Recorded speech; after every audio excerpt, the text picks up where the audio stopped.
Welcome to NXT Talk, the show where we chat about all things NXT. We're your hosts. I'm Boris, and I am joined by Matt. Bonjour. How's everybody doing out there? We hope you're doing well. Boris, we have a heck of a show to talk about today. This is the best NXT in months. This is an awesome show, primarily because there were two excellent wrestling matches. Two matches that honestly will contend for a spot on our year-end list. The top 123 of 2023. Buddy, these were two excellent matches to bookend this episode of NXT, but it was entertaining throughout. Yeah, it really was. All right, so like we've talked about this before, and I gotta, we're gonna keep bringing it up because we're all about hyping up the NXT train. Because honestly, NXT, for what it is putting on some pretty good stuff right now. And that's, I'm loving this format of having two matches to bookend the show, and then a bunch of, for lack of a better term, fluff in the middle. But all this fluff, I'm using air quotes, progresses so many storylines. And what NXT has done so well is give everybody on the roster up and down, whether you're, on level up, whether you're known to be in developmental, whatever, you're honestly given something to do on Tuesday from 8 to 10 p.m. And I love that. Absolutely. If you count the amount of characters who were in the backstage bedlam thing to start the show, like in the absolute chaos and anarchy that kicked off NXT, we saw like 50 characters on this episode. That's kind of cheating, but still, Yeah. And everyone we did see did get some time. There's even like Valentina Ferro's, her character's progressing, I agree. NXT's in a good place right now. It really is. It really is. I'm really enjoying NXT.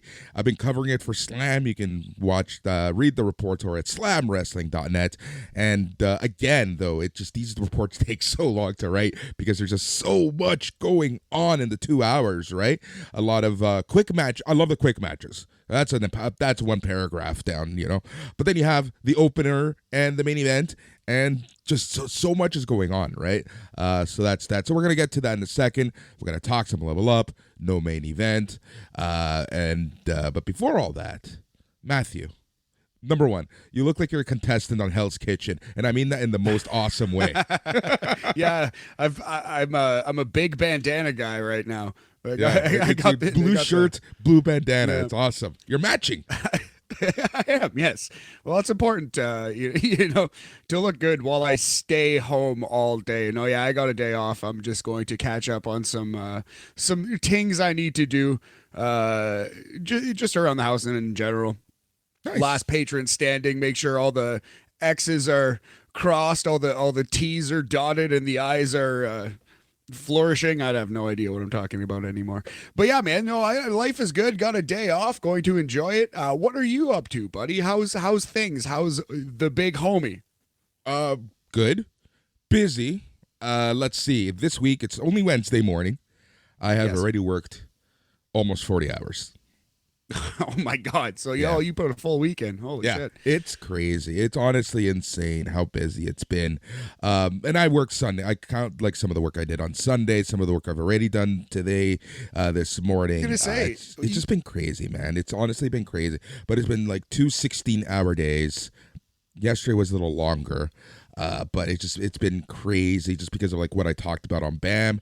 But that's why I'm like just so grateful to have something like NXT and wrestling in general to watch, just to get my mind off of stuff, right? And that's why like sometimes I get very, I don't even know, like upset when all this negativity starts throwing its way into the world of professional wrestling.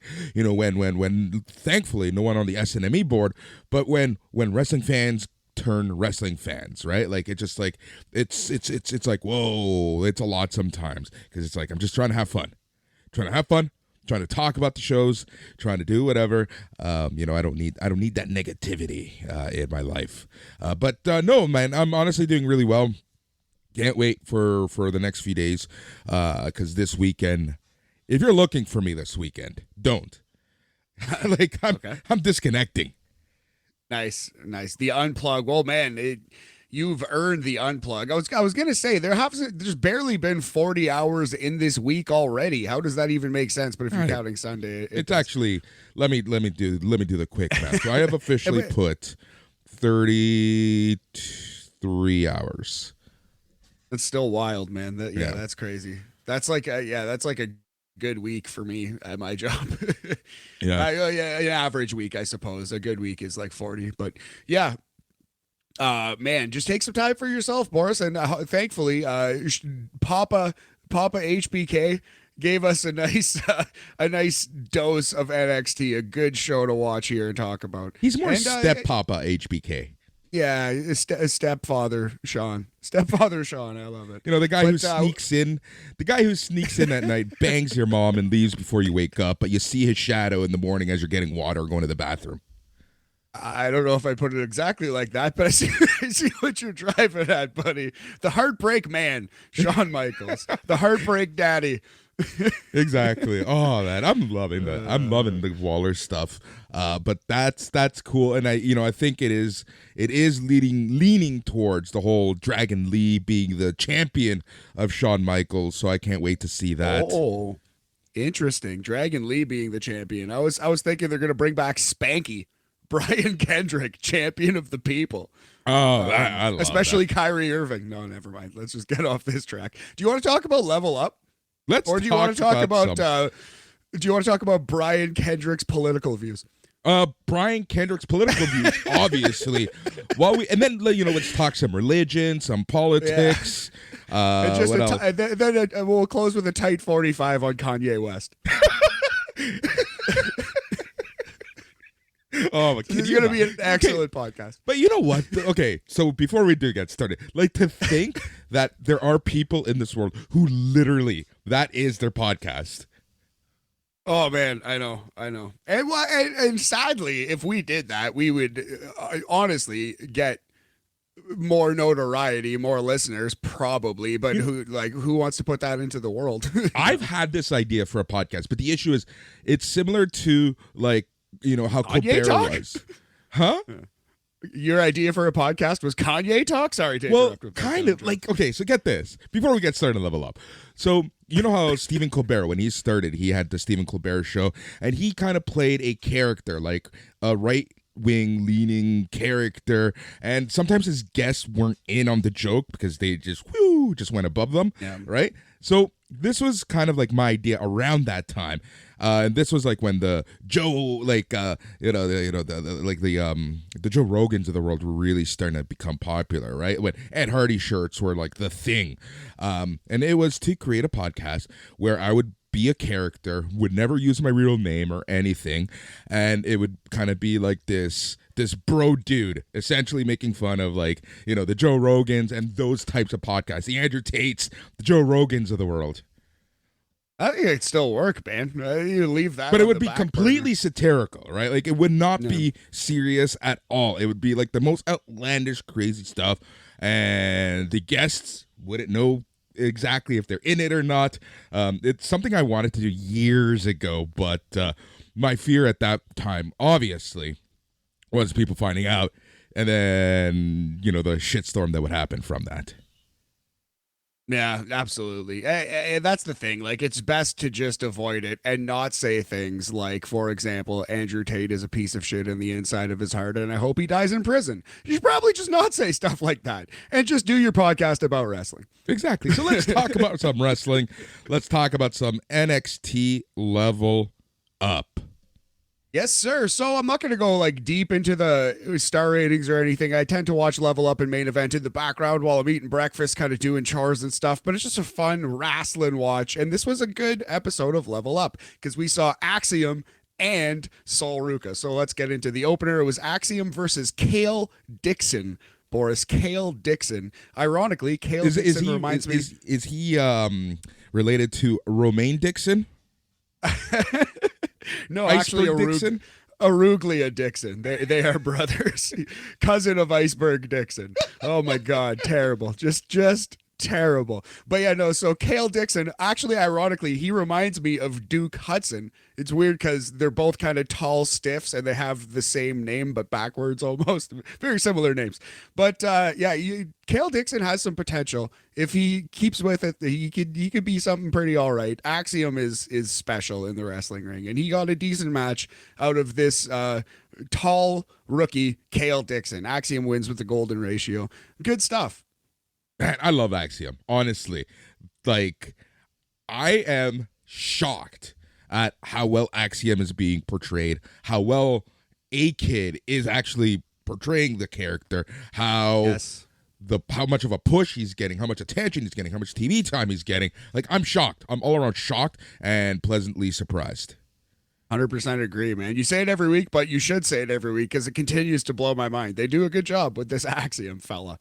Yep, and you can see the intensity in his eyes each and every week. Yes, I see what you did there. So the next match, we had Sol Ruca on this year Level Up episode versus Lola Vice, former MMA fighter Valerie Lureda. So this was a fun match. There's a GIF going around the internet. Lola Vice has a move which she calls the Miami Heat. It's standing booty based offense. Boris, the old hip attack, as it's known.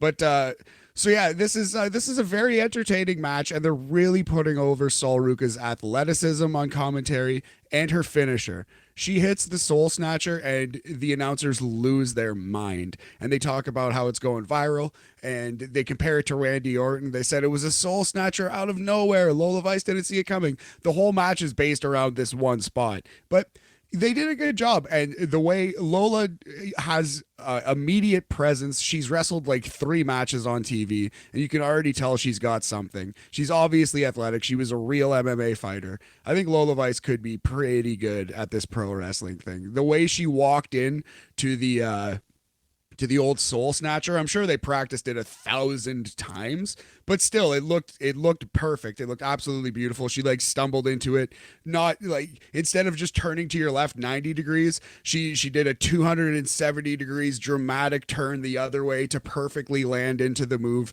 And it was just like, oh man, she's not just an idiot in there. She's not just stumbling. She's like perfectly setting herself into position while selling. Like, you can tell she's got some potential. I'm sure they practiced that spot 1,000 times, but it really impressed me. So good job, Lola Vice and Sol Ruca in this match as well.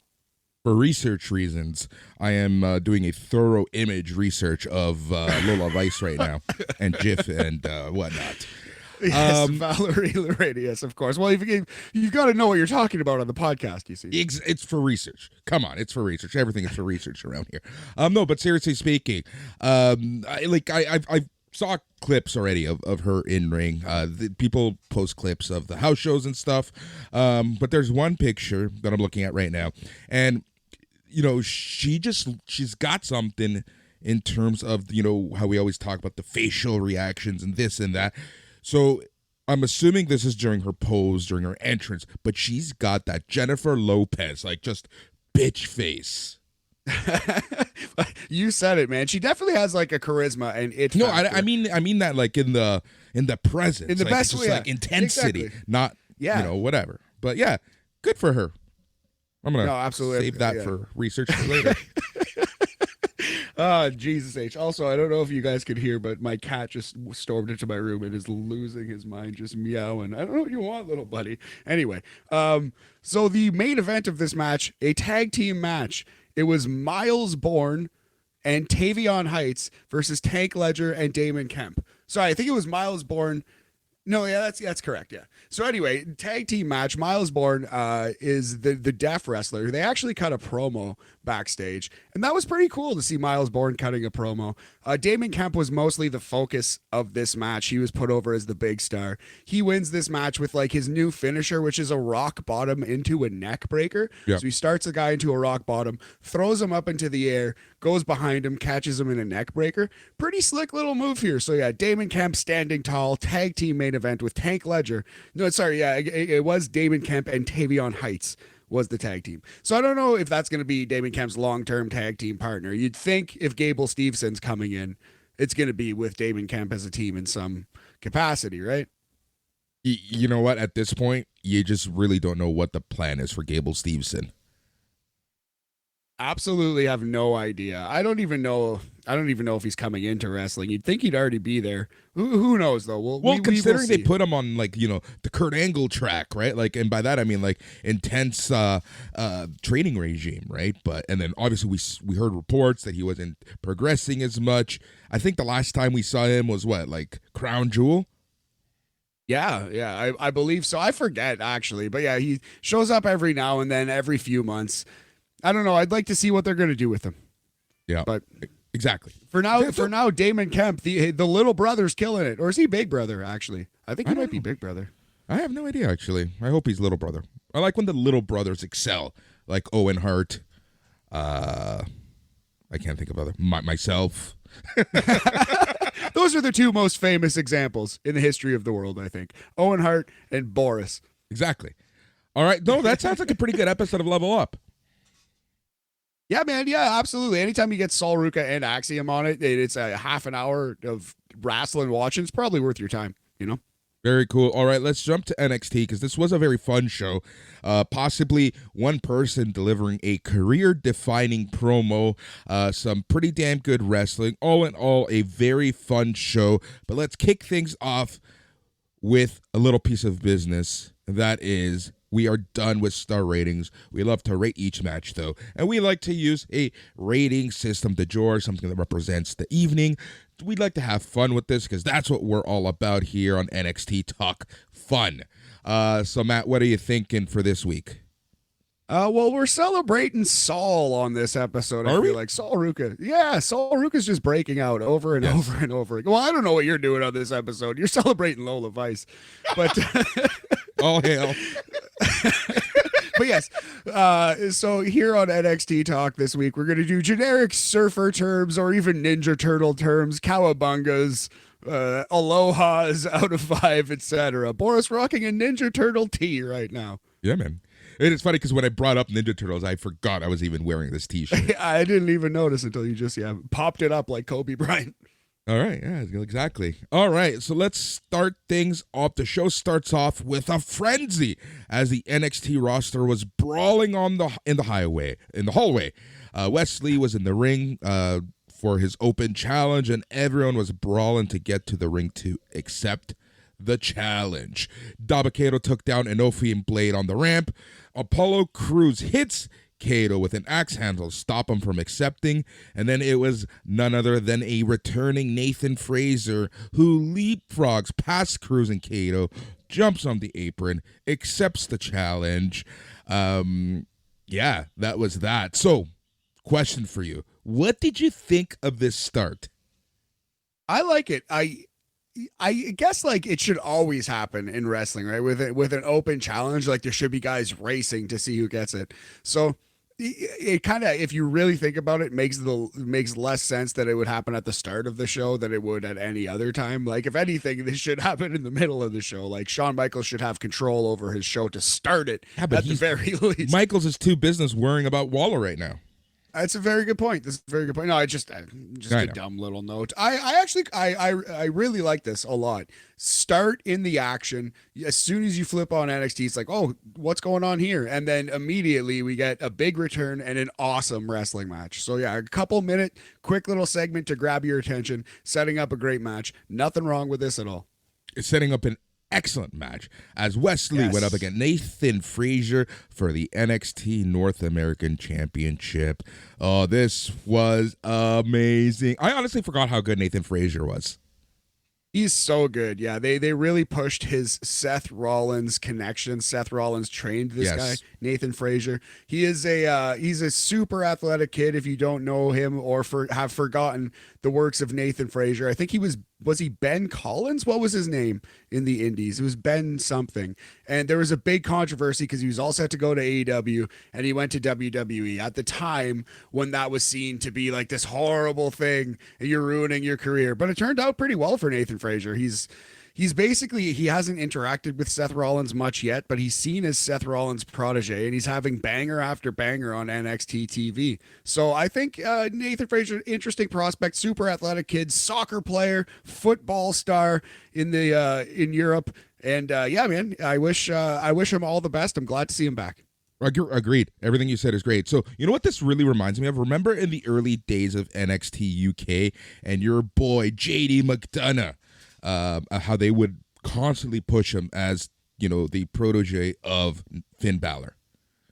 Yeah, good call. And I don't know. I'm glad that they kept Finn and JD apart, but I actually want to see Nathan Frazier and Seth kind of interact. Seth's character on the main roster is a tire fire. I hate it. I love Seth Rollins. He's incredibly talented. He's a really good wrestler and a really good babyface. Just this character that they have him in is awful. It's terrible. I hate it. I hate it. I hate it. So maybe just being a normal human being with a friend who he trained and Nathan Frazier would help him. He would go a long way to bring in this Nathan Frazier to the fold. Maybe. All right. So this was a fantastic match. Really, what I really enjoyed about this match is, okay, this is Nathan Frazier's return. Big match to start.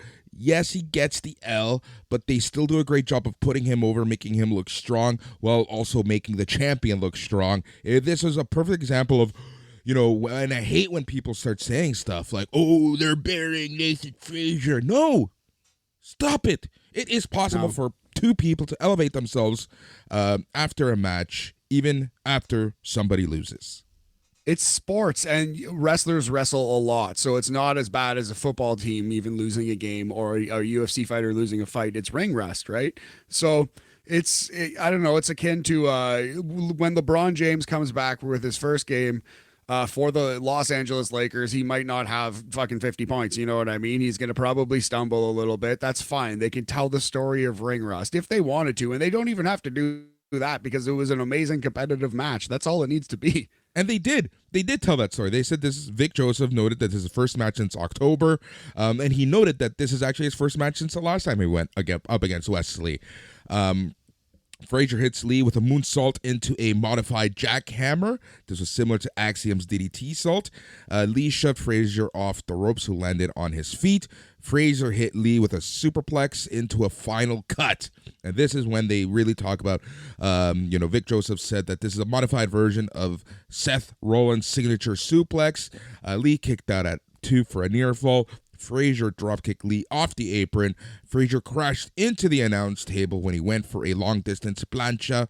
Lee hit Frazier with a flip dive. They both get back into the ring. Lee hits Frazier with a cardiac kick for the win in 10 minutes, 14 seconds of on-air time.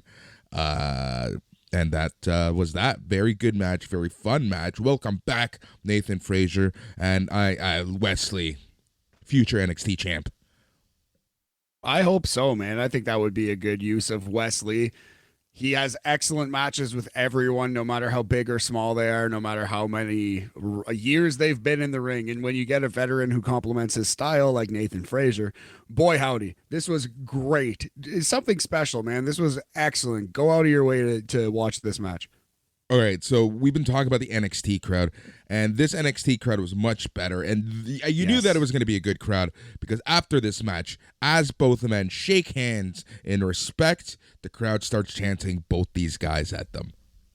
Absolutely, yeah. It was a respectful crowd, a loud crowd. It was a good NXT crowd. Last week's was a disaster. Last week's, I hated it. It reminded me of 2.0, kind of ruined the show last week, but they were on their best behavior this week. So yeah, man, great wrestling match. I was shocked at Nathan Frazier's comeback. I was so glad that they put him in here with Wes Lee, and these guys went all out to remind you just who they were. So something special. It's getting the full A. It's going to contend for a spot on the year-end list. We're going 4 1/4 belly boards. Boris, this here glossary of surfing terms that I loaded up. Belly board, a bodyboard, a small board used to ride waves in a prone position. Yep. 4 1/4 belly boards out of 5. It's a solid A in Canada. Great job, fellas. God dang. Yep. Kind of like the training wheels of surfing. Yes. All right. After the match, we see a JD McDonough promo package airing. He tells us the ins and the outs of a retinal injury. We get visual aids and graphics. JD talks about how he's coming after Ilya Dragunov. He said Ilya has the highest pain tolerance of anyone he's ever fought, but he said he's going to break his will and send him home permanently. JD McDonough, he's creepy. He's a anatomy guy, I guess. Yeah, this was a good one. The JD McDonough promo, but this was a good version of it. All right, let's talk about what match they're running in the house show loop between JD and Ilya. No, not between JD and Ilya, between JD and Andre Chase. Yeah. They did it a couple times, apparently, on the house show loop. And I think it might be coming to NXT TV. They have done JD McDonough versus Andre Chase in a blindfold match, Boris. Do you think we're getting that on TV next week? Or after Roadblock? I'm really hoping it's not with Ilya Dragunov. I think someone like an Andre Chase is perfect, because one thing about the blindfold match is I feel like you need a goofy character in that. A blindfold match would not work with two serious characters, right? It just wouldn't work. Like, can you imagine Jake Roberts if he didn't face Rick Martel and he faced someone like, Haku or something? That's a hilarious parallel. I kind of want to see it, though. I kind of want to see this serious blindfold match. But no, I actually, at the end of the day, I think it was just a fun thing for the house show loop, just a fun thing for fans. Yeah. But it would be cool to see the mean guy, the actual blood feud blindfold match between Ilya and JD. But no, it's not going to happen. It was Andre Chase that he was doing. I forgot. Yeah. Anyway. All right, Josh Briggs was hyping up Brooks Jensen in the locker room. Brooks was all depressed. Boo-hoo. Briggs assumed Brooks broke up with Kiana. Brooks assured Briggs that they were still together, but things are a bit off. Briggs said Brooks is just stupid, not as an insult, but because men are stupid, including Briggs. Briggs said that men just can't fully understand women. Briggs said that Brooks of 6 months ago would be hyped and happy to see the Jensen of today. Brooks pepped him up. Briggs and Jensen left for their match. Okay, so funny note. So they have a new T-shirt, this Express, and it's a circular symbol, and in the middle it says Briggs and Jensen, and on the outside it says Country Grit, right? But if you're just looking at it quick and you're just reading it top to bottom, it basically says Country Briggs, Jensen Grit. So my question, Boris, we know why Briggs is Country Briggs. Dare I ask why Jensen is Jensen Grit? Should we just move on? I love how you're doing everything in your power to not just that. There you go. I'm so proud of this bit. I'm so happy right now. It actually made me laugh. Country Briggs Jensen Grit. It's just like, oh, that's a good try on the T-shirt, but I think you need to go back to the drawing board on that one. Yep. We got a Tyler Bate hype video. They kind of like use a lot of the same lines from his promo from last week, really pushing the Zen Bate character. Yes, Tyler Bate, Zen Master and General Yoga Dude. Yep. All right. The hardest working reporter in all of professional wrestling is, okay, so she's with Hank Walker. In my notes, for some reason, I wrote it down as Hank Wanker. Oh no, if he turns heel, that's a good chant, Hank Wanker. Especially, of course, if he goes to the UK. But yep. I like this Hank Wanker. I don't think he's much of a wanker. He's more of a walker. All right, so Mackenzie's with Walker. They talk about being involved in the brawl at the beginning of the show. Mackenzie wondered if he was going after the title or Drew Gulak. Walker said that he wanted both. Axiom shows up, confronts Walker for kicking him in the face during the brawl. Both men start shoving each other after Axiom said he wouldn't even be able to beat Lee. So what was the point? Referees, officials pull both men apart. Yeah, we saw Hank Walker snap a little bit. Went into the old Ken Shamrock rage here, Boris. Maybe when he's chill, he's Hank Walker. But when he gets into the rage, then he goes full Hank Wanker. Oh my God, we're starting this. We're starting the Hank Wanker movement. Oh no, let's not. Yeah, let's immediately. I just love you and I are all about the wanking. Okay, let's move on to a Josh Briggs and Brooks Jensen match. Damn it, we can't get off the subject. Speaking of wanks and wanking, Indishur, Veer Mahan, and Sangha with Jinder Mahal versus Josh Briggs and Brooks Jensen. Brooks Jensen wasn't okay after all. He was very distracted throughout the match. Anytime the Incel Express were getting the advantage, they would focus on Brooks Jensen being all out of it, and Veer and Sangha would come back, kick their ass. Sangha puts Jensen in $1 million dream. Jensen escapes. Briggs tags in, hits Sangha with a shoulder tackle. They set up for the finisher, but Jensen was off, kind of just being all distracted and being aloof. This allowed Sangha to slam Jensen. Veer tags in, hits Jensen with the $1 million lariat for the win. Indisher wins in only 3 minutes, 30 seconds. After the match, Jinder takes the mic, said that the Creed brothers have deprived the country of India of a new NXT champion. Jinder said that the Creeds overcome every obstacle in their life outside of Indisher. Jinder asked the Creeds if they're willing to finish this. Jinder said they've beaten the Creeds before, but at Roadblock, it would be 10 times worse. They essentially set up a 6-man match, but who is going to team up with the Creeds? We'll soon find out.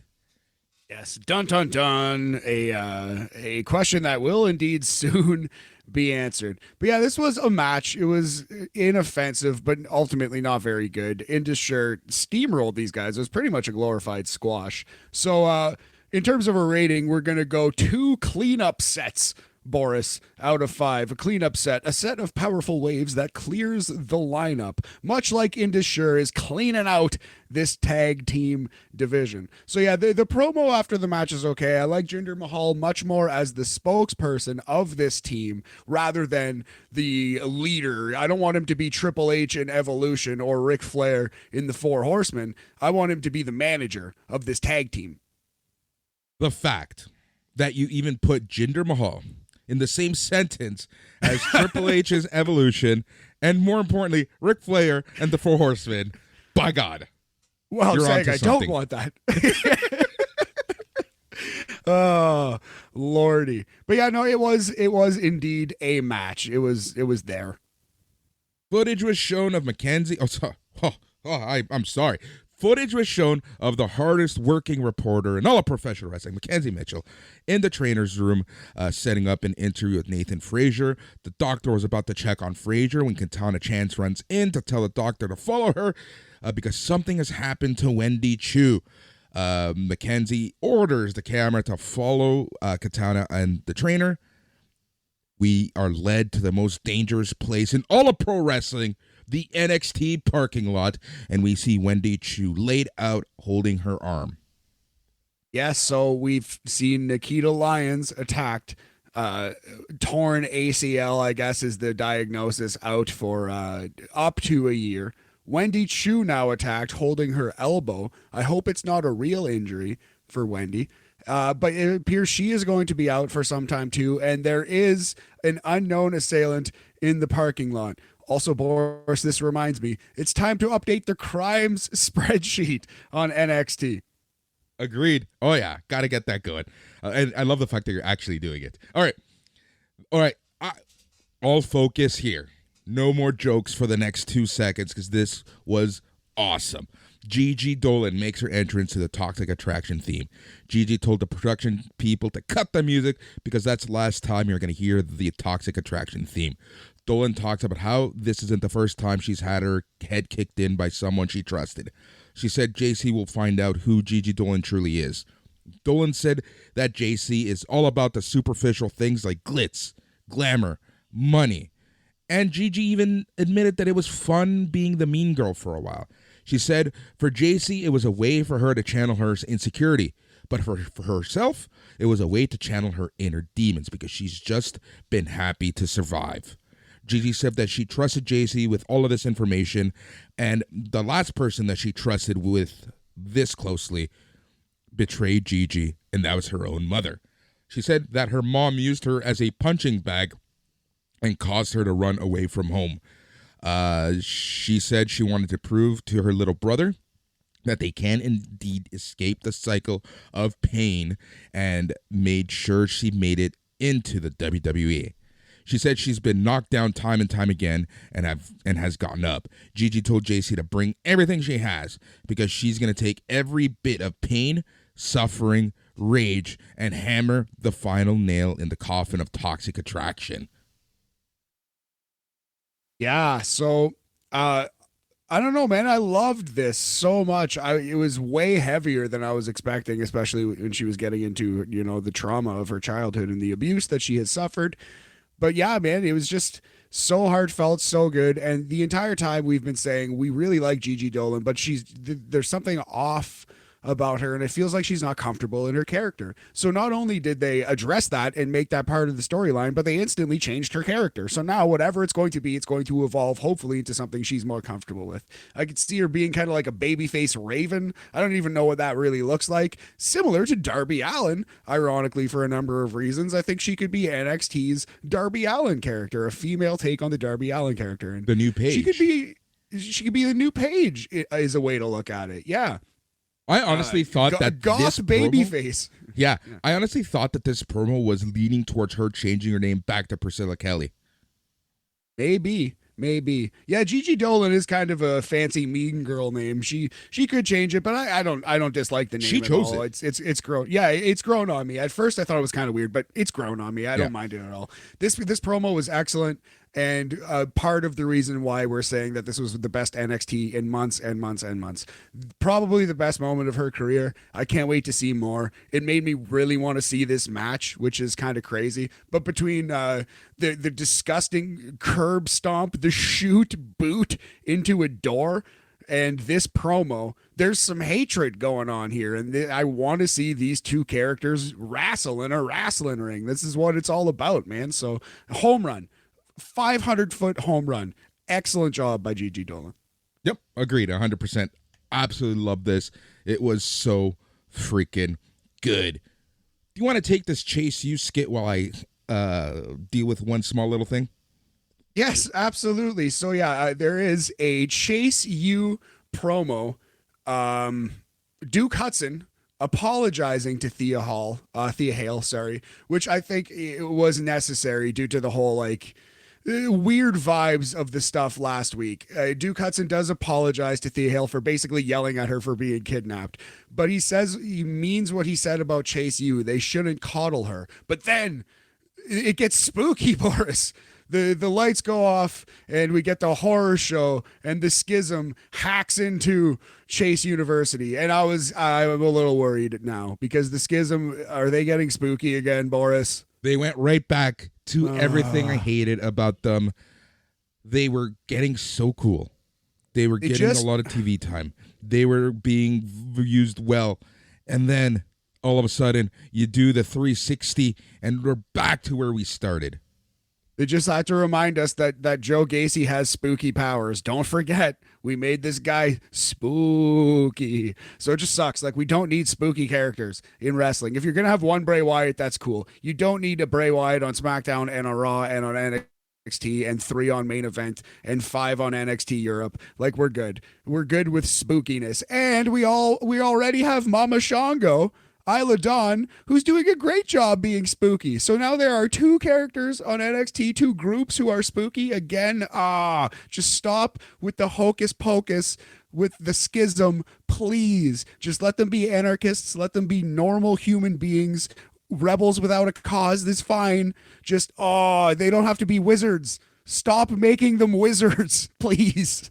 Make them Fight Club. Make them Fight Club anarchists, right? That's all we need from them. Anyways, the schism threatens to burn down Chase U. Duke Hudson wants to ask a question when we get back to normal programming. Andre Chase cuts him off. He gives a Bobby Knight curse-filled promo, and he essentially says that next week he's going to kick the schism's ass. It is funny. He is Bobby Knight. Old Andre Chase. Yeah, this was a miss though, because I like Chase University. Duke Hudson did well in this promo, but it was a miss because the spookiness is back. Yeah, I don't like that. I don't like that at all. All right, Dijak notes that Tony D'Angelo AO is public enemy number 1 for costing him the North American Championship not once but twice. He said he's going to beat up Tony and show that he's a street rat who doesn't know how to dish out high justice. He said he's going to lock Tony down for good. Dijak closed a jail cell. Because you see... It is a jailhouse match, Boris. No, I just wanted the next promo like smash cut to Stax Lorenzo just slowly walking up the street doing the whole Disney Aladdin riff raff street rat. I don't buy that. If only they'd look closer. I would have paid so much money to see that. Oh my God. Just sad boy Stax just crying up the alley. No, but this was all right. So the jailhouse match, it is an ambulance match. First one to throw their opponent inside a jail cell and lock the door wins. So cool. Let's do it. But it's not a spend the night in jail match. No, I know. I wanted the Mountie and Boss Man stipulation. That's way better. How many times have we been preaching that on this show? It's way better. Way better. But oh well, it'll be a decent match. I'm a sucker for a plunder-filled match, an ambulance match, etc. Shane McMahon versus Kane ambulance match. One of my guilty pleasure wrestling matches. All right. Roxanne Perez joins Vic and Booker at ringside because it's time for Miko Satomura versus Zoe Stark. Another excellent match. But honestly, you can't even be shocked that this match was good. No, absolutely not. Good match. Miko Satomura versus Zoe Stark. It wasn't like a takeover quality match like the two, like the opener and the main event were, but still an excellent match. It would have been the best match on most NXTs. And just look at the two people in the ring, obviously so, as you said. What I really liked about this match was that this was a way to kind of showcase that Miko Satomura, yeah, she's the face, but she knows wrestling, and she's going to take advantage of you if she can. And that's exactly what she did to Zoe Stark, because she basically aimed all of her offense at Zoe Stark's injured leg. She stretched her. She hit her leg. She did everything she could to put her down. It was really, really, really, really well done. Love the storytelling in this match. We saw a intensity out of Miko Satomura that we usually don't see nowadays, but it was done really well. Miko hits Stark with the Uranagi for a 2 count. Stark tries to come back. She gets a few thrust kicks and a baseball slide for a 2 count of her own. Miko rolls away from Stark's 450 and then hits Stark with a heavy Death Valley driver and hits Stark with a Scorpion Rising for the win in 11 minutes, 29 seconds. Yet again, just what can we say about Miko Satomura? She has great matches with everybody, right? So if you put her in there with Zoe Stark, if she's getting a good match out of the youngest version of Roxanne Perez and like Gigi Dolan and JC Jane and whoever you throw her in there, obviously she's gonna have a good match with Zoe Stark. Good stuff. Roxanne was on commentary. She definitely needs to work on her promos, but she wasn't embarrassing herself out there or anything. But she is not bombastic. She is. I think she's always going to be a Ricky Steamboat type. We've compared her to Ricky Steamboat, the female Ricky Steamboat. But yeah, she needs some work on the old promo front. Anyway, great match here. We're gonna go 3 3/4 decks out of 5 for this. The top of the surfboard. That's great. I like that. Okay, so you know what I want to see from Miko Satomura after this match?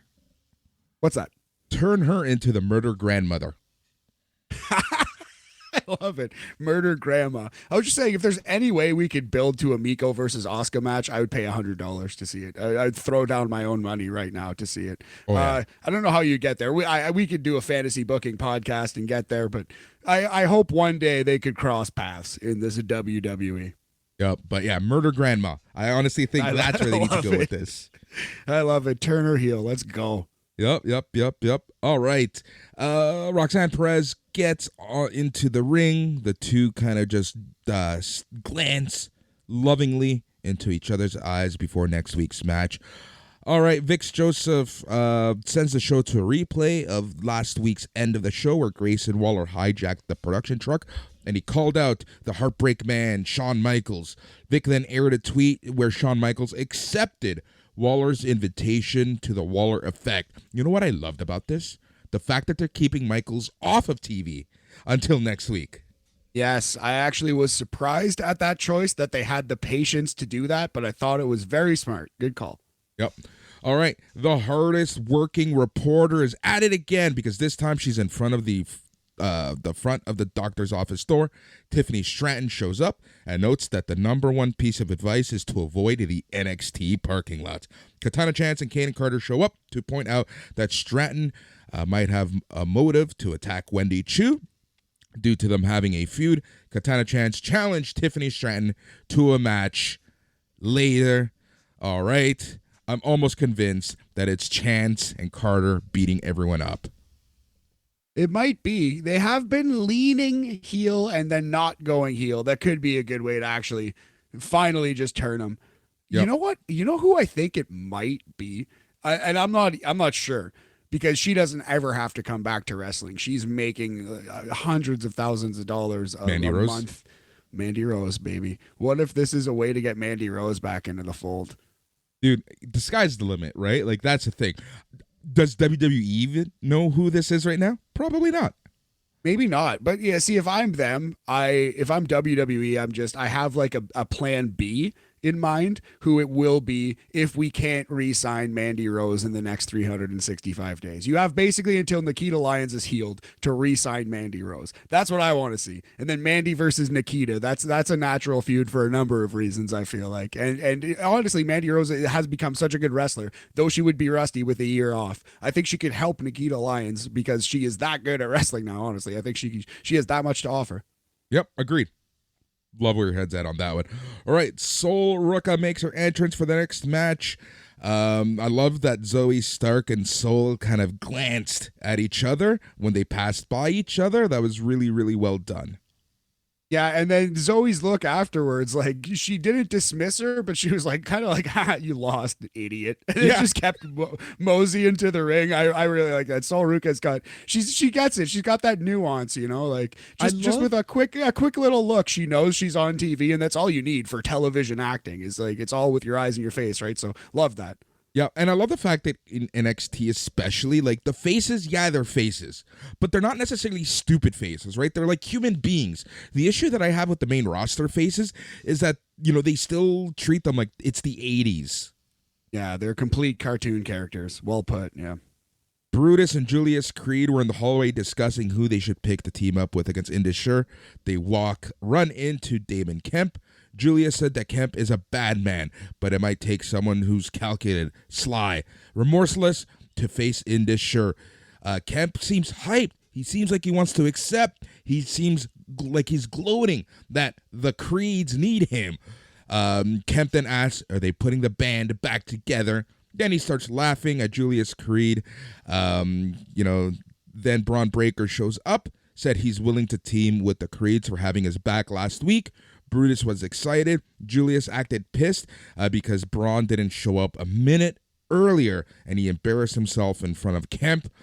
Julius then quickly turned around, and all three men did Rick Steiner barks. Weird promo, but they won me back over when they were all barking like absolute maniacs. Yep. It was so weird. You know what it was? These are three bro dudes just being bro dudes. It's like, I'll take it. I fucked with you because I made you go to someone you hate first. Yeah, it's weird, but okay, I'll take it. It was entertaining. Yep. Elektra Lopez comes into the ring with Valentina Feroz as we set up for the next match, which was Sol Ruca versus Elektra Lopez with Valentina Feroz. Again, I really enjoy this match in the sense of it wasn't the best in-ring, but it progressed the story forward. So Elektra Lopez wanted to cheat. She goes to the corner. Where are her brass knuckles? They're not there. Feroz had already taken them away. While Lopez was distracted, asking Valentina for the knucks back, Ruca hits Lopez with the Soul Snatcher for the win in 4 minutes, 56 seconds. After the match, Lopez gets in the face of Feroz, starts shoving Feroz, and Feroz punches Lopez with the brass knuckles, leaving her lying in the ring as she walks away. Yeah, so there was a kind of scary spot in the middle here where Elektra Lopez just shoves poor Sol Ruca off the top rope and she eats shit. She comes up immediately selling her neck. I think it was the story of the match. Hopefully she's fine and she didn't sustain a real neck injury on that spot. The storytelling was good. The match was not. It was fine. It was indeed a match. It reminded me of the tag team match on the show, right? But yeah, anyway, what can you say about Sol Ruca that we haven't already said, man? She's just so spectacular in the ring, and I just want to see more and more and more. We're going to go 2 foams out of 5, Boris. The white water, the top of the wave. Sounds good. Mark Coffey and Wolfgang, they're hanging out, playing pool, drinking pints at the pub as 2 Gallows boys would. The audio was really weird on this one. At least for me it was. I don't know. It was hard to hear what Mark was really saying at times because of like the audio mixing was really weird, but they're talking about their tag title matches in the UK. They call out Pretty Deadly. They kind of bring up the history and the fact that Pretty Deadly did in fact beat them. They call them ball bags.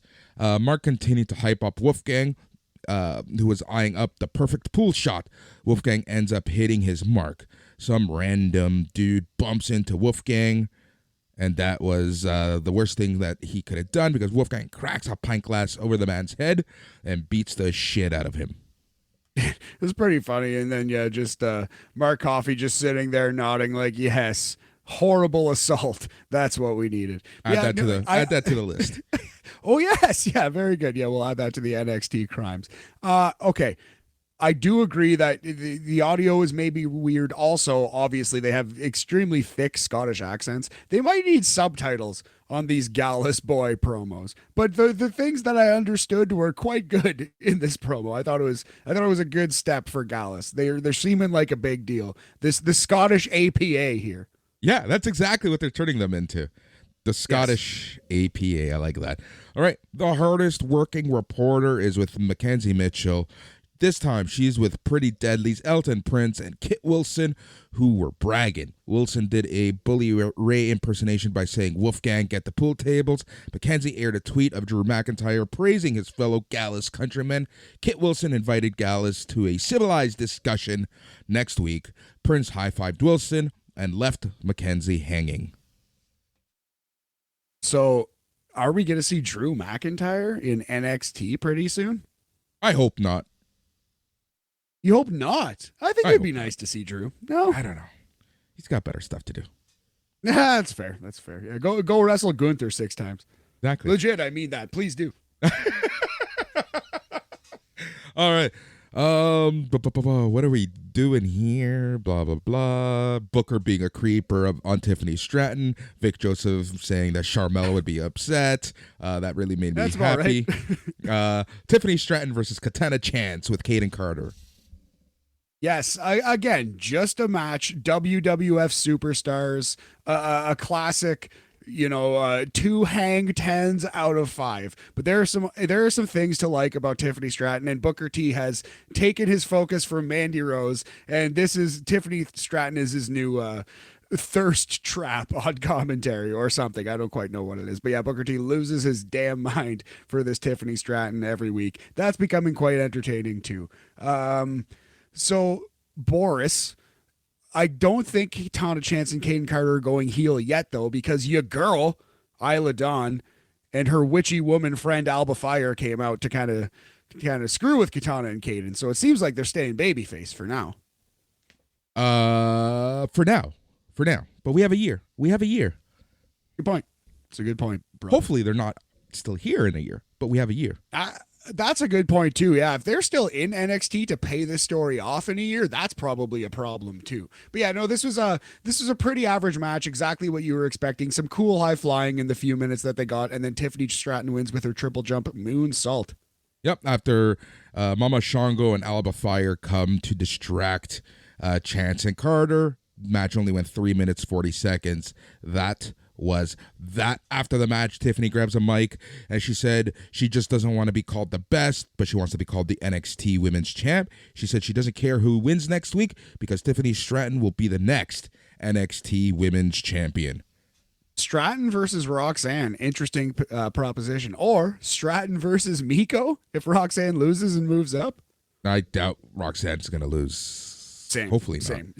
Roxanne versus Tiffany works. Also, my cat is losing his mind again. What do you want, Bean? Yep. All right. Let us continue this. Josh Briggs confronts Brooks Jensen backstage. Brooks apologized for screwing up and being all distracted. Briggs said all he has is Henley and Jensen needs to fix whatever problems he has between him, Kiana, and Fallon. Jensen apologized again. Briggs said Fallon already apologized to James last week, and Jensen just needs to get his girl back. Jensen said he just doesn't know what to say. Briggs said he understands that there are no do-overs. Briggs offered to talk to Kiana for Brooks. Both men hug to close the segment. A real dark night of the soul here for young Jensen. I feel like the story is about to climax, for lack of a better term.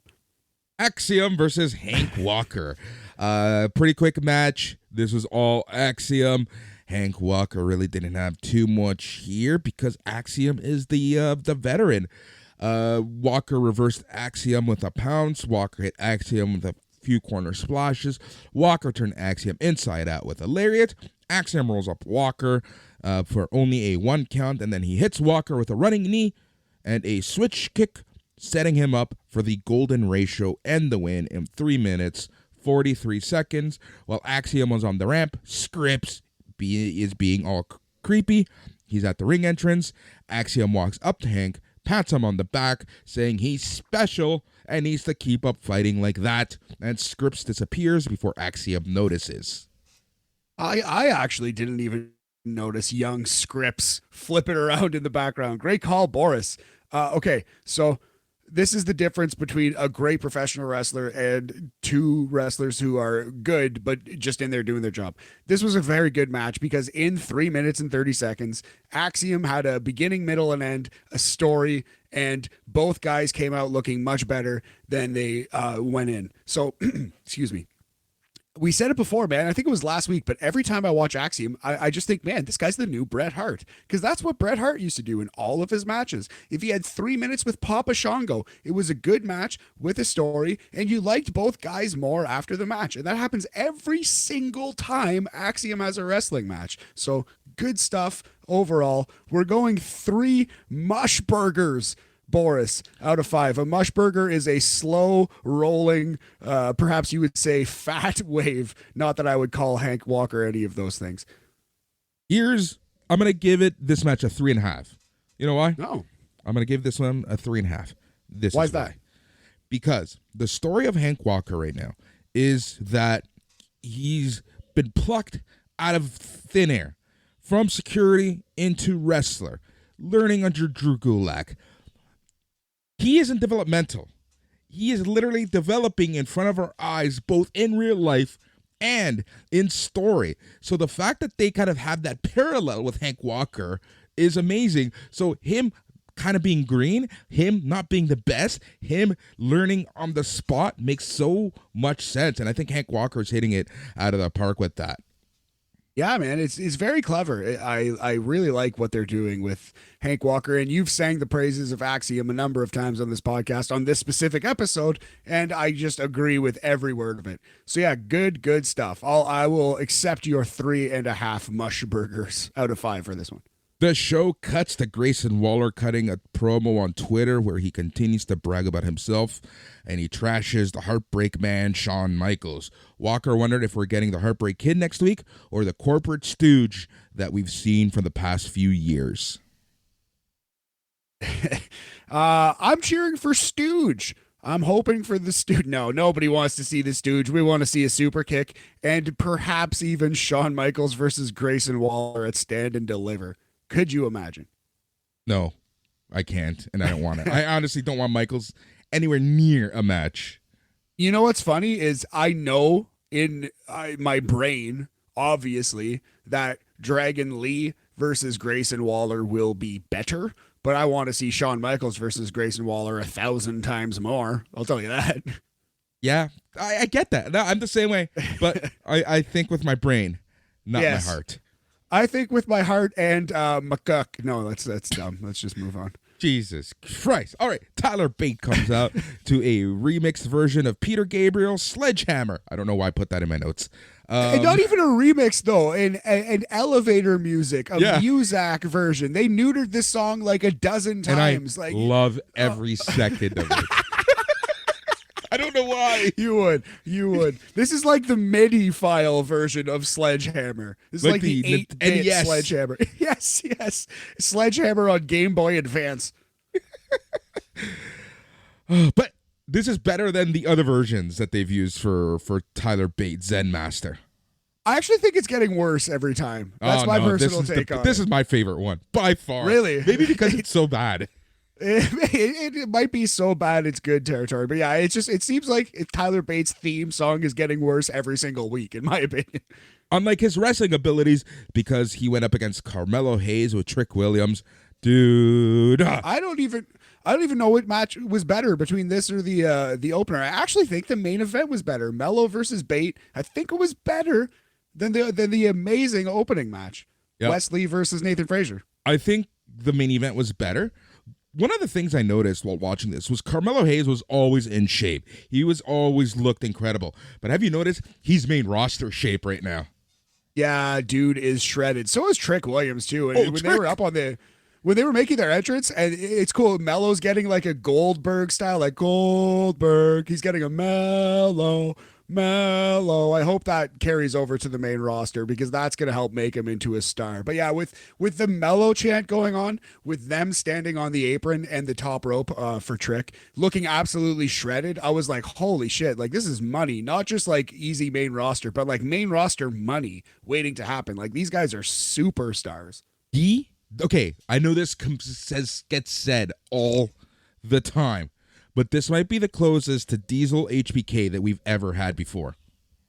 Honestly, because they can both talk. They're both actually cool. You can debate about Shawn Michaels, but I think Shawn Michaels had something about him that was cool. Diesel, Kevin Nash, inarguably cool, to this day cool. Even with goofy WWF 1995 machine behind him, Diesel is still cool. Maybe that's because I was 8. But anyway, so I agree. These guys are both cool in real life, for real, and that's hard to do in pro wrestling. Tons of back and forth.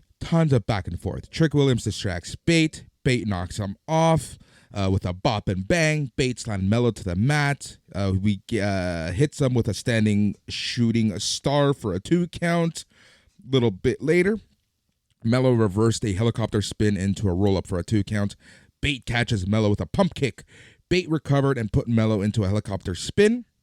He then hits Mello with a Michinoku driver for another 2 count. Bate then hits the bop and bang. Mello just sold this like a absolute god for a near fall.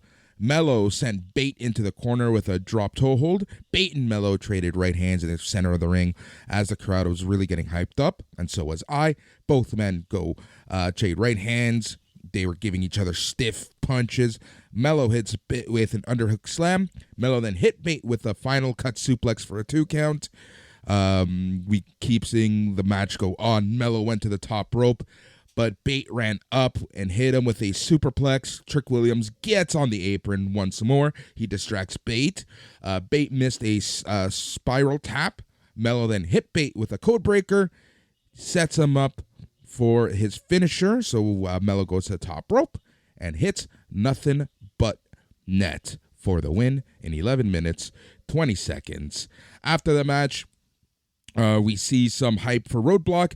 Mello gets right in the camera, says that there ain't no roadblock standing between him and Stand and Deliver because there's one man left. And he says, I am him. Fade to black.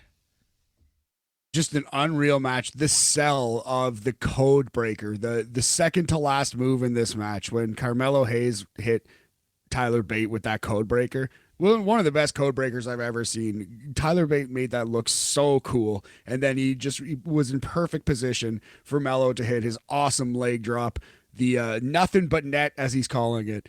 So yeah, just as good, if not better than the opener. I do think this was the big kahuna on the show. We're going to go 4 1/4 kahunas, Boris, for this one. Just an excellent main event of a really good NXT, the best NXT of the year so far.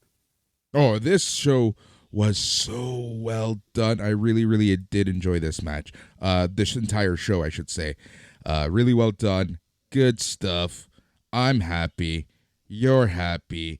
Couple more things we need to do. What do you want to do? Want to do some exclusives and then the stand and deliver card?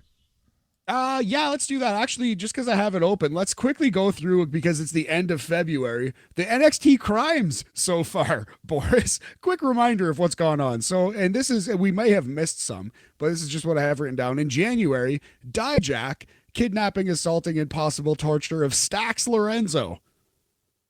There was also, oh yes. And also, Who Done It Chapter 1, Nikita Lyons, pwned in parking lot, let's say. So yes, that was January. February crimes, Thea Hill, kidnapped and covered in stickers by Ava Rain and the Spooky Schism. Also with an asterisk here, I'm counting it on a technicality. And sorry for my language, but in all caps, fucking shoot curb stomp to Gigi Dolan's head by JC Jane. I stand by that one as a literal crime. Also, just on, sorry, go ahead. Oh, I agree with you. Very good. Also, just on this episode, Wendy Choo, pwned in parking lot, chapter 2. Boris, electric booga Choo, who done it? I don't know. And also Wolfgang, horribly assaulted a man in a pool hall, possibly beat him to death. And that's all we have. I may have missed some crimes this year in NXT. That's just February. Yeah, well, the first 2 were January. Okay, But yeah. The rest are just February. February was a busy month for illegal activity. Oh my God, yeah, people are wiling out, as they say. But yeah, if you have any digital exclusive, let's do that, and then I'll load up my 3 stars of the evening. All right, so let's do some digital exclusive. The first one is Wes Lee. We're going to hear what he had to say after beating Nathan Frazier. Wes, let's talk about what just happened. You issued an open challenge for the NXT North American title. Half of the locker room brawled just at the opportunity, and then Nathan Frazier stepped up in a big return, and then you successfully defended your North American championship. So what are you feeling right now? Yeah, pain. I got some pain in my back. Nathan really brought it to me with that superplex, but tonight was just full of a lot of surprises. Like, I'm surprised that half the locker room was vying for my North American championship. I saw Idris and Malik fighting their way through the pile. They're from the tag team division. Then I saw Axiom fighting. Then I saw Charlie Dempsey and Drew Gulak stop him, only to be stopped by Hank Walker. And then Dabba-Kato made his way through the entire pile right before he was stopped by good old Apollo! But again, extremely surprised that Nathan decided to return to try to go for my North American championship. He almost walked away with it because I was not expecting it. But as we see, the NXT North American Championship lives on the west side. Now, if you don't mind, I'm going to go ahead and catch my breath a little bit. And I have just one more question. Just one more question. Okay. Thanks. So what is on your mind after having watched everyone go at each other just to get to you? Dope. I mean, the more the merrier. Because over on the west side, we're very, very generous, and I still have plenty of opportunities for anybody that really wants it. So if you think you can stop me, step up. I'll be chilling on the west side. See you, Kels. Thanks, Wes. All right, Wes Lee. Man, what a charismatic kid. You know, I like Wes Lee's promos. I think those are very good. I'm surprised people dislike him because he cried once or twice in his career. But whatever. Such is life. Good job by Wes Lee. And yeah, I'm ready with these here 3 stars. Oh, there's another one, my friend. Oh, nice. Who's this? This one is Roxanne Perez, and she has the honor of being interviewed by the hardest working reporter in all of professional wrestling, Mackenzie Mitchell. Let's hear what she has to say.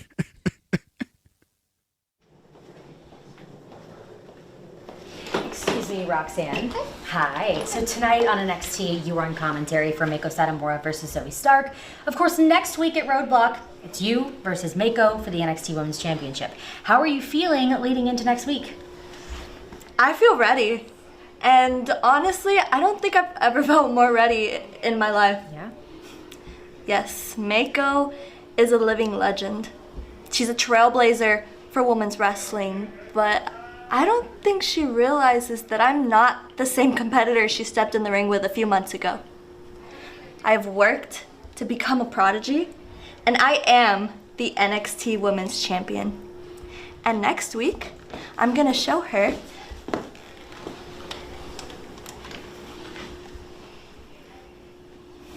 They're face to face.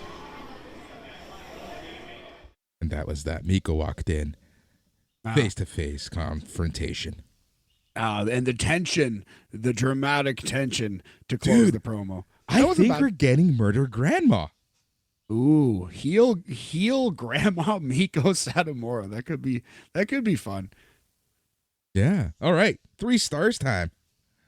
All right, the third star of the episode, the returning Nathan Frazier, reminding us just who he is with an awesome performance. He's gonna squeak out Wes Lee for the bronze medal on this show. Third star, Nathan Frazier.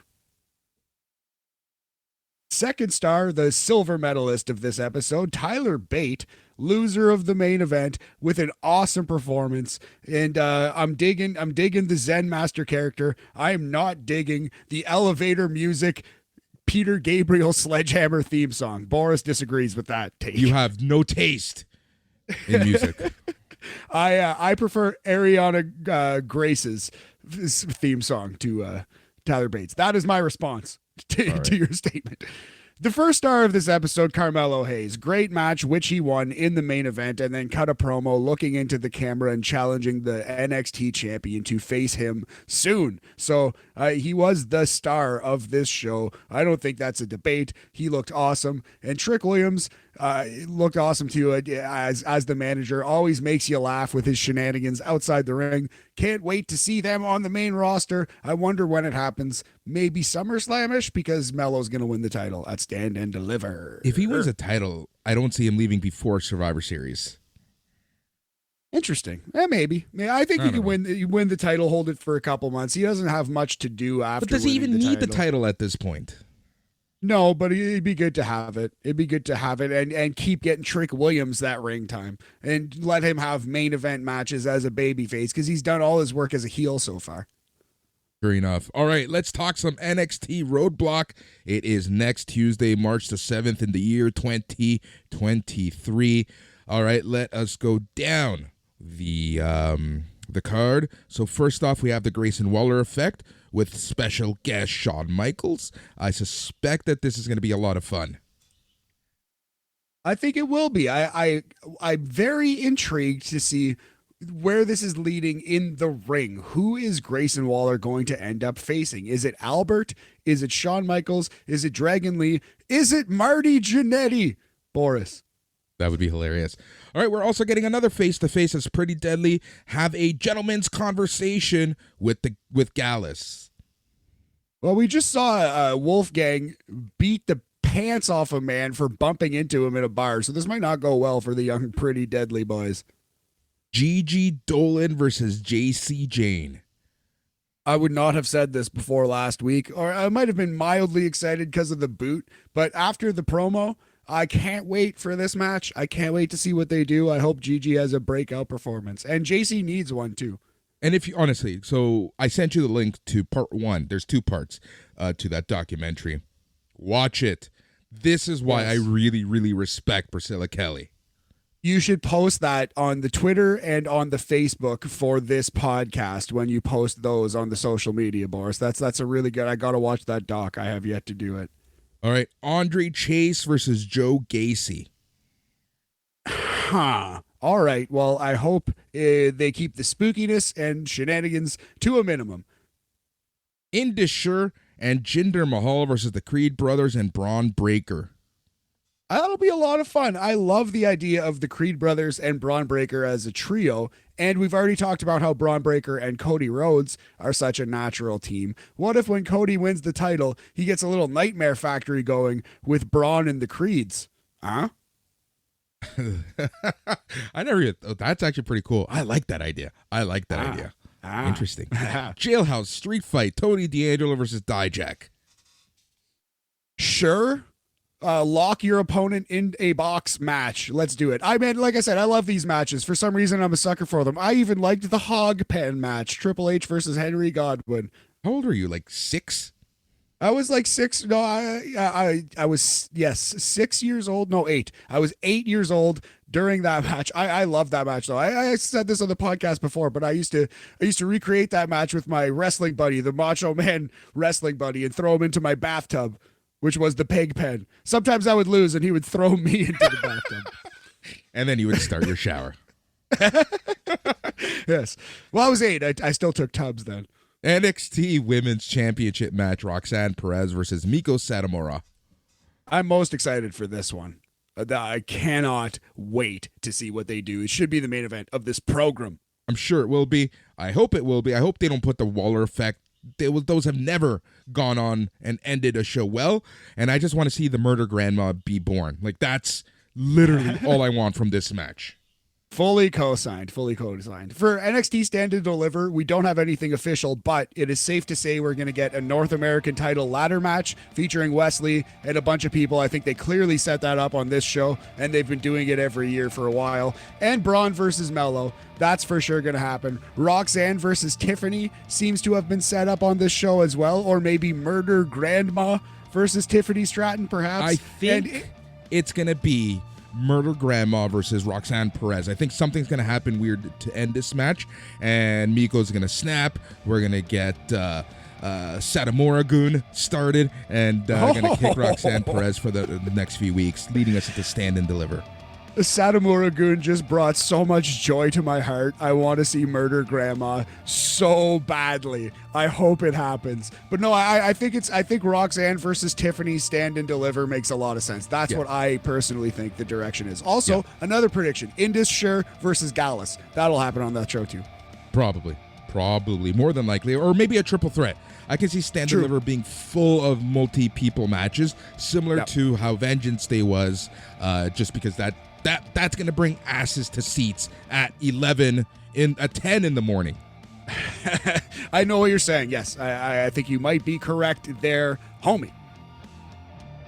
Thank you for listening to NXT Talk. It's always a pleasure. Keep it locked in here on Sunday night's main event. Just remember, if you're listening to this on the free feed, go to patreon.com/SNME Radio. Become part of the family for just $5 a month and get this show along with every other show that we produce, which is a slew of them, and all of them are worth your time if you like pop culture, wrestling, comedy, interviews, etc., etc., etc. So much for you here on SNME Radio. Thank you for listening. He's Matt. I'm Boris. Until next time, stay tranquilo. Yeah.